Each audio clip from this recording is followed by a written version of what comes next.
രാധേച്ചി. ശാന്തി ചേച്ചി, മോൾക്ക് വിശേഷമൊന്നും ആയില്ലേ? 2 കൊല്ലത്തിലൊരിക്കലാ മോൻ ലീവിന് വരുന്നേ. വെച്ച് താമസിപ്പിച്ചാലേ കുഴപ്പാവും. ഞാൻ പറഞ്ഞെന്നേ ഉള്ളൂ. ആദ്യം പിള്ളേരൊന്ന് സെറ്റിലാവട്ടെ, പിന്നെ നീ പറഞ്ഞ കുഴപ്പങ്ങളൊന്നും ഉണ്ടാവില്ല ശാന്തി. ശ്രീജ എഗ് ഫ്രീസിംഗ് ചെയ്തിട്ടുണ്ട്. എഗ് ഫ്രീസിംഗാ? അതെന്താ?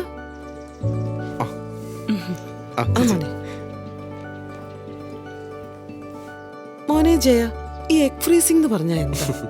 അതായത് ചേച്ചി, നല്ല ആരോഗ്യമുള്ള പ്രായത്തിൽ പെൺകുട്ടികൾ അവരുടെ അണ്ടം ശീതീകരിച്ചു വെക്കുന്ന ഒരു പ്രക്രിയയുണ്ട്. അതാണ് ഈ എഗ് ഫ്രീസിംഗ്. അതുകൊണ്ടെന്താ, ഭാവിയിൽ എപ്പോ വേണേലും അമ്മയാവും. അത് മാത്രമല്ല, ഇക്കാലത്ത് എല്ലാ പെൺകുട്ടികളും എഗ് ഫ്രീസിംഗ് ചെയ്യാറുണ്ട്. ഇതൊന്നും വലിയ ചെലവുള്ള കാര്യമൊന്നുമല്ല, സാധാരണക്കാർക്കും ചെയ്യാം. അപ്പൊ എന്റെ മോക്കും ഇത് ചെയ്യാലേ?